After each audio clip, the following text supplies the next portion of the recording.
ապագան կախված է մեզնից, եսի նկատի ունեմ մեր երկու երկրների հատկապես ղեկավարներից,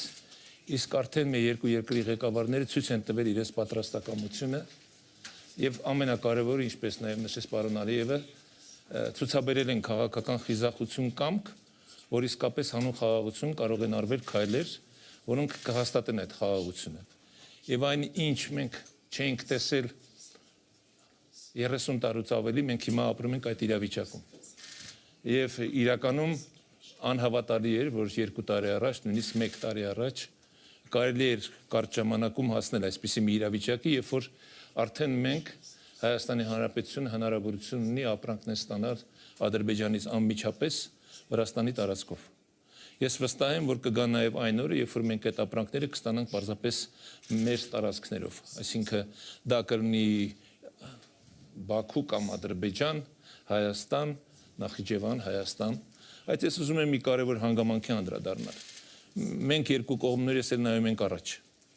Եթե մենք փորձենք նայել հետ եւ փորձել նաեւ գտնել այն պատճառները ինչու եղավ, ես կարծում եմ դա այսօր մեզ կզրկեն հնարավորությունից, որ ունենք։ Մենք հիմա ավելի շատ ապրում ենք մեր ծրագրերի իրականացման գործով եւ ինչու մենք հաջողություն կունենանք, որովհետեւ մենք հստակ պայմանավորվածություններ ունենք։ Մենք հստակ սկզբունքներ ենք որդեգրել, որը նշանակում որ մենք հարգում ենք մեր երկու երկրներս տարածքային ամբողջականությունը, ինքնիշխանությունը, մեր իրավազորությունը եւ առաջնորդվել ենք այդ սկզբունքներով։ Բացելու ենք մեր սահմանները եւ վստահ եմ նաեւ որ X տարիներ հետո ոչ միայն քաղաքական բարձր մակարդակի նման հանդիպումներ են լինելու, այս սովորական գործընթաց է լինելու, երբ որ Հայաստանից կամ Ադրբեջանից մեր քաղաքացիները կարող են հատել սահմանը, առևտուր անել, օգտվել այն առավելություններից, որ մենք ունենք երկուսս։ Եվ տեսեք, այդ համագործակցության արդյունքում մենք շատ նպաստավոր ենք դառնալու որպես տարածաշրջան, որպես Հարավային Կովկաս, նաև աշխարհի համար։ Այն քննարկումը, որ մենք հիմա անում ենք Եվրոպա այսը կապը ապահովելու համար, դրա լավագույն ճանապարհը հենց Հարավային Կովկասն է։